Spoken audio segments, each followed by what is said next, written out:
Innal hamdalillah nahmaduhu wa nasta'inuhu wa nastaghfiruhu wa natubu ilayh wa na'udzu billahi min shururi anfusina wa min sayyiati a'malina. May yahdihillahu fala mudilla lahu wa may yudlil fala hadiyalah. Asyhadu an la ilaha illallah wahdahu la syarikalah wa asyhadu anna Muhammadan abduhu wa rasuluhu la nabiyya ba'dah. Ya ayyuhalladzina amanu taqullaha haqqa tuqatih wa la tamutunna illa wa antum muslimun. Fa inna asdaqal hadithi kitabullah wa khairal huda huda Muhammadin sallallahu alaihi wasallam wa syarrul umuri muhdatsatuha wa kullu muhdatsatin bid'ah wa kullu bid'atin dhalalah wa kullu dhalalatin finnar. Ma'asyiral muslimin, usikum wa nafsi bittaqullah faqad fazal muttaqun. Sungguhnya para nabi dan rasul adalah manusia-manusia pilihan Allah Subhanahu wa taala. Allah berfirman, Allahu yastafi minal malaikati rusulan wa minan nas. Sungguhnya Allah telah memilih di kalangan para malaikat untuk menjadi utusan-utusan Allah. Dan Allah telah memilih di antara manusia ada yang menjadi rasul-rasul Allah Subhanahu wa taala. Allahu a'lamu haitsu yaj'alu risalatah. Allah lebih tahu di mana dia letakkan risalahnya, siapa yang berhak menjadi rasulnya. Mereka adalah orang-orang pilihan dan mereka adalah orang-orang yang merupakan qudwah dan teladan. Ketika Allah Subhanahu wa taala menyebutkan nama-nama mereka, maka Allah berfirman, ulaikal ladzina hadallah fabihudahum muqtadih. Mereka itulah orang-orang yang telah mendapat petunjuk dari Allah, maka ikutilah petunjuk mereka wahai Muhammad sallallahu alaihi wasallam. Oleh karenanya Allah Subhanahu wa taala menceritakan kisah mereka dalam Al-Qur'an untuk diteladani oleh kita, bahkan diteladani oleh Nabi Muhammad sallallahu alaihi wasallam. Di antaranya Allah berfirman, "Fasbir kama sabara ulul azmi minar rusul." Bersabarlah engkau wahai Muhammad sebagaimana bersabarnya para ulul azmi dari kalangan para rasul. Di antara manusia-manusia terhebat tersebut adalah Nabi Nuh alaihi salam. Nabi Nuh alaihi salam diuji dengan banyak ujian. Karenanya ketika Allah Subhanahu wa taala menyebutkan dalam surat Al-Ankabut, di mana di awal ayat Allah mengatakan ahasiban nasu ayyutraku ayyaqulu amanna wa hum la yuftanun. Wa laqad fatanna alladhina min qablihim fala ya'lamanna Allahu alladhina shadaqu wa la ya'lamanal kadhibin. Apakah manusia akan dibiarkan menyatakan kami telah beriman lantas mereka tidak diuji? Sungguh kami telah menguji orang-orang sebelum mereka agar Allah benar-benar tahu mana yang imannya benar dan mana yang imannya dusta. Lantas Allah menyebutkan di antara ujian yang terjadi adalah ujian terhadap Nabi Nuh. Kata Allah Subhanahu wa taala, "Wa laqad arsalna Nuhan ila qaumihi falabitha fihim alfasanatin illa khamsina aman." Sungguhnya kami telah mengutus Nuh kepada kaumnya dan dia pun berdakwah 950 tahun kepada kaumnya. Dan ternyata Nabi Nuh mendapati berbagai macam ujian. Di antaranya kaumnya yang bejat. Yang Nabi Nuh mengeluhkan tentang kaumnya kepada Allah Subhanahu wa taala. Nabi Nuh berkata, "Wa inni kullama da'awtuhum litaghfira lahum ja'alu asabi'ahum fi adhanihim wastaghshaw thiyabahum wa asarru wastakbaru istikbara." Setiap aku dakwahi mereka, ya Rabb, maka mereka memasukkan jari mereka ke telinga mereka, itu mereka menutup telinga mereka dan mereka menutup wajah mereka tidak mau melihatku. Ya. Setiap kali Nabi Nuh berdakwah kepada mereka, ya, inni da'autu qaumi laila wa nahara, aku mendakwahi kaumku siang dan malam, falam yazidhum du'a illa firara. Semakin aku berdakwah, mereka semakin kabur. 950 tahun Nabi Nuh berdakwah. Yang beriman cuma sekitar 80 orang. Kata Allah Subhanahu wa taala, "Wa ma amana ma'ahu illa qalil." Dan tidak ada yang beriman kepada Nabi Nuh kecuali hanya sedikit. Artinya kalau kita mau ratakan 950 tahun cuma 80 orang, artinya setiap 11 tahun baru satu orang dapat hidayah. Ini ujian yang berat bagi Nabi Nuh. Dengan kaum yang bejat yang selalu mengejek Nabi Nuh ketika Nabi Nuh membuat kapal, maka Allah berfirman, "Wa kullama marra 'alaihi mala'un min qaumihi sakhiru min." Setiap ada kaumnya yang melewati Nabi Nuh dan Nabi Nuh alaihissalam sedang membuat kapal, mereka mengejek Nabi Nuh. Mereka berkata, "Nuh, ngapain engkau membuat kapal di tengah musim kemarau? Ngapain kau buat kapal? Apakah kau sudah selesai tidak lagi berdakwah, sekarang jadi tukang kayu?" Mereka terus mengejek Nabi Nuh. Ini di antara ujian yang berat yang dihadapi oleh Nabi Nuh alaihissalam. Di antara ujian yang dihadapi oleh Nabi Nuh alaihissalam, ternyata istrinya kafir. Orang yang dicintainya ternyata kafir. Allah Subhanahu wa taala berfirman, Daraballahu mathalan lilladzina kafaru imra'ata Nuh wa imra'ata Lut. Kanata tahta 'abdaini min ibadina salihaini fakhanatahuma falam yughniya anhuma minallahi syai'a wa qila dukhulan nar ma'ad dakhilin. Allah beri perumpamaan kepada orang-orang kafir tentang istrinya Nabi Nuh dan Nabi Lut. Kedua wanita tersebut berkhianat, itu mereka berdua kafir, padahal mereka berdua adalah istri dari dua orang yang saleh. Akhirnya kedua wanita tersebut masuk ke dalam neraka bersama orang-orang yang lain yang juga masuk dalam neraka jahanam. Betapa berat seorang dai misalnya, dia berdakwah ke sana kemari sementara istrinya ternyata pelaku maksiat. Ternyata istrinya misalnya kufur kepada Allah Subhanahu wa taala. Dan ini yang dialami oleh Nabi Nuh, dia berdakwah kepada kaumnya sementara wanita yang sangat dia cintai yang tinggal bersamanya ternyata kafir kepada Allah Subhanahu wa taala. Lebih dari itu, Nabi Nuh alaihissalam diuji dengan putranya. Nabi Nuh disebutkan oleh para ahli sejarah memiliki 4 orang putra. 3 di antaranya beriman dan 1 di antaranya kafir. 3 tersebut adalah Sam, Yafith dan Ham. Ketiga ini beriman kepada Allah Subhanahu wa taala dan seluruh manusia kembali kepada ketiga orang ini. Adapun yang 1 Yam, maka dia kafir kepada Allah Subhanahu wa taala. Dan Nabi Nuh mendakwahinya, ratusan tahun mendakwahinya, namun dia tidak beriman kepada Allah Subhanahu wa taala. Sampai di akhir hayat ketika anaknya akan tewas, Nabi Nuh tetap mendakwahi sang putra. Allah berfirman, ketika ombak sudah mulai keluar, banjir mulai besar, kata Allah Subhanahu wa taala, ya, fafatahna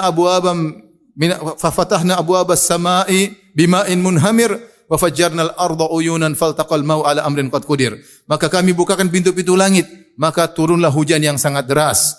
Kemudian kami jadikan bumi semuanya sebagai mata air. Sampai kata Allah, hatta idza faratan nur, sampai dapur yang harusnya keluar api malah keluar air ketika itu. Air memenuhi bumi. Dan Nabi Nuh dan kaumnya yang beriman pun naik di atas kapal. Kata Nabi Nuh alaihissalam, wa qala irkabu fiha bismillahi majriha wa mursaha inna rabbi laghafurur rahim.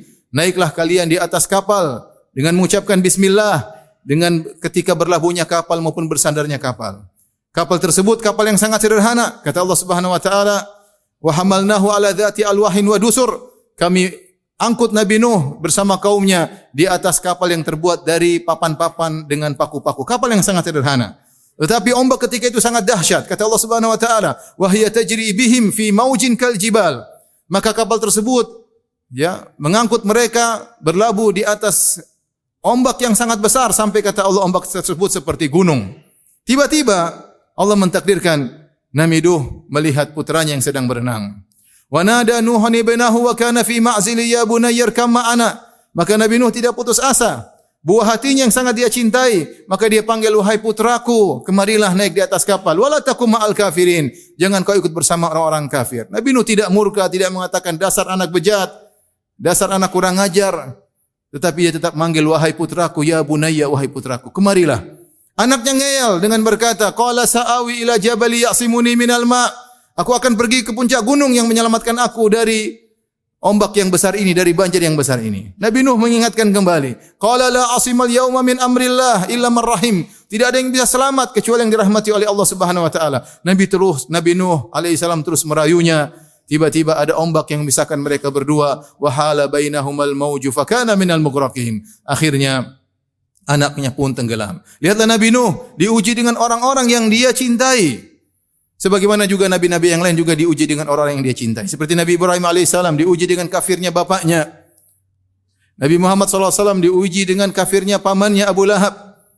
Dan juga kafirnya orang yang sangat dicintai, Abu Talib, yang selalu membelanya, ternyata meninggal dalam kondisi kafir. Sehingga Nabi SAW sangat bersedih. Nabi Lut diuji dengan istrinya yang kafir. Dan Nabi Nuh alaihissalam diuji dengan istrinya dan anaknya yang kafir. Bertubi-tubi ujian dihadapi oleh Nabi Nuh alaihissalam, tetapi dialah hamba yang bersabar. Oleh karenanya ketika Allah Subhanahu wa taala menceritakan kisah Nabi Nuh terhadap Nabi Muhammad sallallahu alaihi wasallam, di ujung kisah Allah berkata, "Fasbir, innal aqibata lil muttaqin." Bersabarlah wahai Muhammad, sungguhnya kesudahan yang indah bagi orang-orang yang bertakwa. Lihatlah Nuh alaihissalam bersabar, tapi kesudahan indah yang dia alami di penghujung cerita tentang kisah Nabi Nuh alaihissalam. Barakallahu li wa lakum fil Qur'an. Aqulu qawli hadza astaghfirullah li wa lakum wa lisa'il muslimin kulli dhanbin khati'a fastaghfiruhu innahu huwal ghafurur rahim.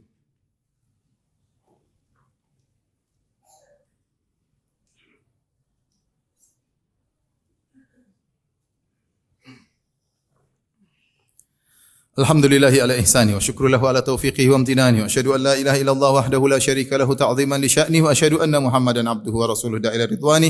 Allahumma salli alaihi wa ala alihi wa ashabihi wa ikhwani. Yang menakjubkan ma'asyiral muslimin, Allah menamakan Nabi Nuh dengan hamba yang pandai bersyukur. Seandainya Allah menamakan Nabi Nuh dengan hamba yang pandai bersabar, tentu kita faham.